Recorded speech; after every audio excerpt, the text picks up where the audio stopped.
Radio Massabielle, Parole d'évêque.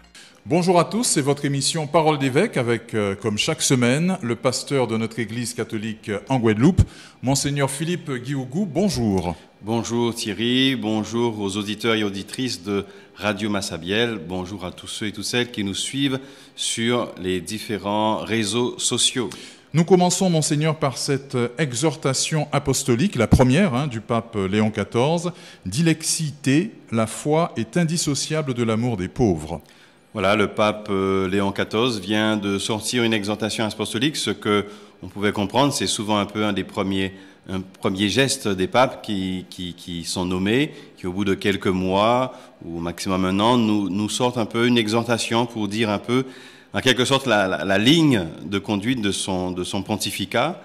Et déjà à partir du nom Léon XIV, qui nous faisait présager un accent un peu très social, ou en tout cas tourné vers les plus pauvres ou ceux qui sont en difficulté dans notre société, eh bien le pape Léon XIV ne nous surprend pas en nous proposant cette exhortation Dilexi te, qui veut dire je vous ai aimé, je vous aime, en partant d'Apocalypse 3:9.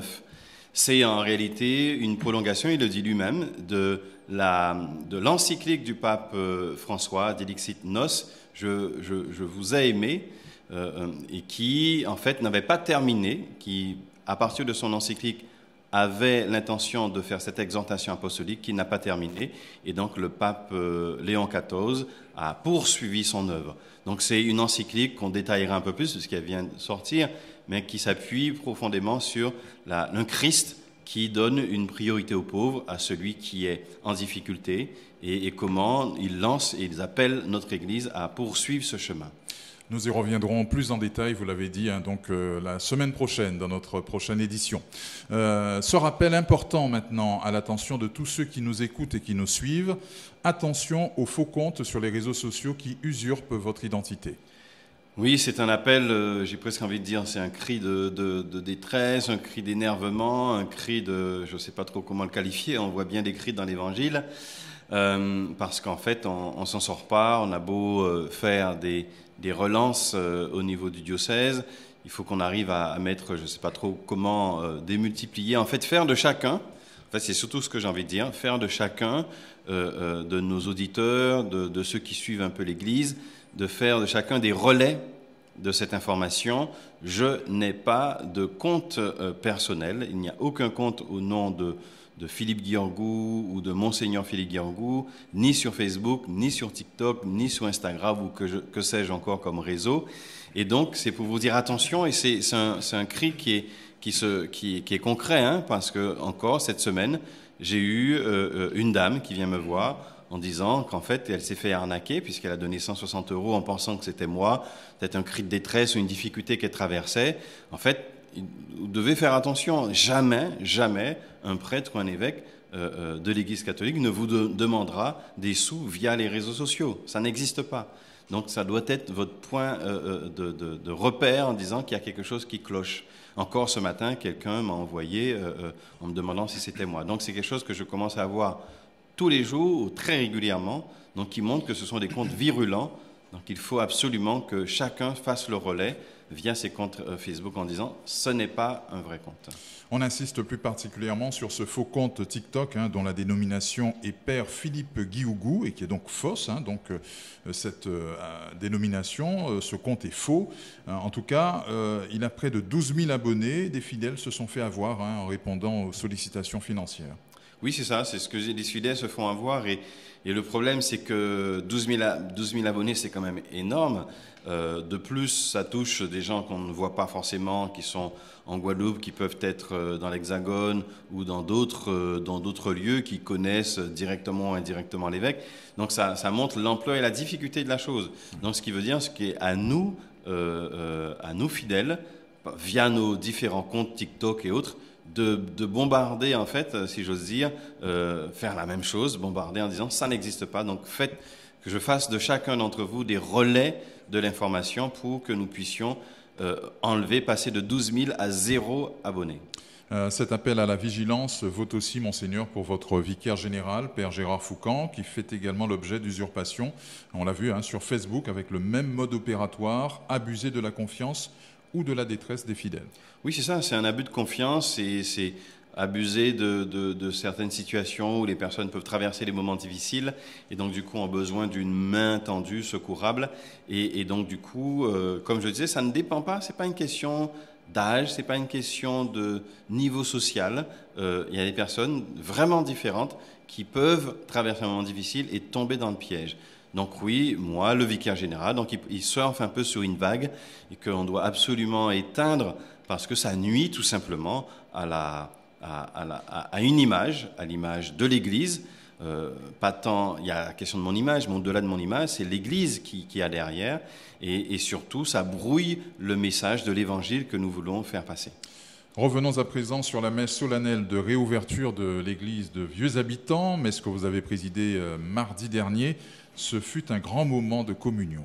Oui, un très grand et très beau moment, en deux phases. La partie civile qui a consisté à rappeler tous les travaux qui ont été faits et l'importance de ces travaux qui ont conduit, parce que c'est une église communale, mais avec la prise à la fois de la commune, de la DAC, c'est-à-dire Direction des Affaires culturelles, et surtout de la région via son président, M. Chalus, eh bien, tout le travail qui a été fait de restauration, puisque c'est quand même des sommes importantes, 1,3 million, 1,4 million, et donc ça a permis d'avoir un beau bijou, un beau lieu.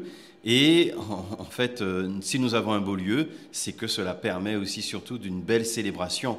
Donc ce fut vraiment très fort, très touchant, cette foule immense qui est entrée dans l'église. Nous avons ouvert les portes avec le curé, et cette foule qui entrait, nous craignons de ne pas avoir suffisamment de place. Et bien finalement, tout le monde est entré, nous avons béni les cloches, nous avons aspergé les uns et les autres, rappelant que c'est le Seigneur qui nous attend. Et maintenant, il y a un bel écrin. Il s'agit de continuer à célébrer la parole, de continuer à célébrer l'Eucharistie, à rassembler le peuple de Dieu pour que nous rappelions que c'est le Seigneur d'abord que nous honorons. L'inauguration de cette église Saint-Joseph de Vieux Habitants, le jour de la fête de Notre-Dame du Rosaire, l'occasion d'un beau clin d'œil à la Sainte Famille également. Voilà, un beau clin d'œil à la Sainte Famille, Saint-Joseph, Marie à travers Notre-Dame du Rosaire, et nous avons célébré l'Eucharistie, donc nous avons célébré le sacrifice ultime, celui du Christ. Donc ça montre que cette Sainte Famille réunie prend soin de nous, et cette ouverture comme vous disiez, à cette fête de Notre-Dame du Rosaire, montrait bien que la famille réunie pour cette grande famille qu'est l'Église. Donc un beau moment historique, ça a fait partie de ces moments qu'on note aussi dans les annales de notre vie d'Église, que donc nous devons noter. Nous aurons sur évidemment un reportage au niveau journalistique, comme nous le faisons là, mais aussi dans les archives de la paroisse, rappeler qu'en la fête Notre-Dame du Rosaire, nous avons réouvert l'église et inauguré cette belle église de Saint-Joseph. On retient déjà la date du 15 mars 2026, puisqu'elle marquera les 390 ans de cette église de Vieux Habitants. Oui, c'est les premières églises, en replongeant, et nous avons eu un peu l'historique. Nous avons les dominicains qui arrivent sur l'île autour des premiers colons, 1635. Et en fait, historiquement, je regarde un peu plus, ils arrivent à Sainte-Rose, parce que la colonisation arrive, les premiers colons arrivent à Sainte-Rose. Il y a d'ailleurs une croix qui est implantée, qui serait 1635, ça sera dans 10 ans, donc on aura à fêter cela. Mais en fait, ils vont s'installer plus officiellement dans la partie nord, dans cette partie sud Basse-Terre, et qui sera Vieux Habitants Baïf, mais surtout Vieux Habitants. Donc on a vraiment les premiers lieux avec les dominicains, ensuite les capucins, ensuite les jésuites. Nous avons les premiers lieux d'installation. Le mois d'octobre, on le rappelle, c'est le mois du Rosaire. Les équipes du Rosaire de notre diocèse font d'ailleurs leur rentrée ce samedi à Capesterre-Belle-Eau. Notre-Dame du Rosaire fêtait aussi ce week-end à Cadet-Sainte-Rose. Oui, on a l'impression que en fait, nous vivons au rythme des fêtes liturgiques et des temps forts, donc ça n'arrête pas, mais ça montre bien qu'il y a cette vitalité et en accompagnant ces temps forts de la vie de l'Église. Donc je serai à Cadet-Sainte-Rose avec un beau programme qui est prévu à la fois d'enseignement qui aura lieu, mais aussi de fêtes autour de la paroisse et quelque chose aussi autour des jeunes, montrer que le rosaire aussi, c'est avec la jeunesse. Donc la paroisse de Calais-Sainte-Rose s'appuie sur ces groupes historiques, mais une attention sur les plus jeunes pour que cette continuité, que Marie soit celle qui conduise tout le monde vers son Fils, celui qui est le Fils et qui nous a donné l'Église de Jésus-Christ que nous vivons aujourd'hui. Après la messe de lancement de la formation permanente diocésaine, dimanche dernier à Saint-Pierre et Saint-Paul, à Pointe-à-Pitre, les fidèles qui se sont inscrits seront donc accueillis ce week-end dans tous les doyennés. Oui, c'est le lancement que nous, j'ai presque envie de dire avec crainte, puisque nous sommes très nombreux, plus de 500. Donc ça veut dire il va peut-être falloir rajouter des chaises dans chaque salle paroissiale. L'équipe est prête. Évidemment, nous allons démarrer, on peut tâtonner un peu, mais on est prêt à ce démarrage. On est prêt à faire et à aider à ce que les hommes et les femmes soient des disciples missionnaires. Et c'est pour cela qu'il y a la volonté de le vivre à travers une célébration. Donc, nombreux étaient présents pour dire que, en célébrant ce début d'année de formation permanente, dire que c'est le Christ qui nous rassemble, et en nous rassemblant, c'est lui qui fait de nous ses disciples missionnaires. C'est lui, en fait, le Seigneur, le premier enseignant. C'est lui qui nous enseigne, et donc nous allons nous mettre à sa suite, et cela passe par différentes thématiques, différents lieux à approfondir, l'ecclésiologie, la vie de l'Église, de la mariologie, enfin, tous ces thèmes que nous allons approfondir ensemble. Que vous inspire, Monseigneur, cet engouement inattendu autour de cette formation permanente ? Alors, inattendu, je ne dirais pas tant que ça, puisque finalement, il y a déjà, la dernière formation avait rassemblé quand même plus de 300 personnes. Donc on pouvait espérer au moins autant, donc qui est déjà beaucoup, puisque je peux vous dire qu'une formation diocésaine pour un diocèse qui rassemblait déjà 300 personnes, cela m'a impressionné quand je suis arrivé. Eh bien, on s'est appuyé sur ce qui s'est fait auparavant, et donc nous sommes effectivement heureux que nous ayons dépassé ce chiffre avec plus de 500. Bien, ce qui montre qu'il y a une attente, il y a un désir, il y a un besoin, et donc à nous de répondre à cette attente, à ce désir, à ce besoin. Et comme je ne cesse de le dire, un diocèse ne peut fonctionner sans une formation permanente, parce qu'elle fait de ses fidèles des hommes et des femmes qui comprennent mieux l'Évangile, et en comprenant mieux l'Évangile, eh bien, ils la vivent mieux, ils la mettent plus en pratique. En quoi est-ce un enjeu important pour notre diocèse ? C'est un enjeu important puisqu'il s'agit de pérenniser la vie du diocèse. Il s'agit de permettre en fait de mieux comprendre ce qu'est l'Évangile. En comprenant mieux, nous investissons en fait des hommes et des femmes capables eux-mêmes aussi après de former d'autres. Et donc par ce biais, nous garantissons la continuité et la suite. Montrons qu'il y a un après, il y a un après, il y a un après un évêque, il y a un après tel ou tel prêtre. Et donc ça fait de chaque fidèle un homme, une femme, capable aussi de participer à la vie d'Église et de témoigner de ce que le Seigneur fait. Si j'ose faire ce rapprochement avec la lettre pastorale, à participer et témoigner avec le Christ en Église, participons et témoignons. Donc c'est permettre tout simplement que l'Église témoigne de ce qu'elle est, c'est-à-dire une Église qui marche à la suite du Christ. Et si je ramène à ce que le pape François nous dit, bien qu'il prend en compte aussi qu'il y a des hommes et des femmes qui souffrent dans notre diocèse, dans notre département. Très bien. Nous devons parler aussi, Monseigneur, de cette violence qui, hélas, ne recule pas chez nous avec ces crimes de sang dont nos jeunes sont victimes ou auteurs. Oui, il y a encore, on m'a dit aux Abîmes, un jeune qui a été tué dans sa voiture. En fait, on a l'impression de se répéter. Nous sommes choqués parce que, j'y pensais encore hier, parce que ce n'est pas notre société. Et donc nous sommes choqués parce que nous avons de près un peu l'image d'une société il y a 20, 30, 40 ans où ces choses-là étaient anecdotiques. Donc je pense que ce choc vient de notre part, heureusement qu'il n'y a pas de l'indifférence, en nous disant mais ça ne correspond pas à ce que nous sommes. Donc cela veut dire comment revenir à nous-mêmes.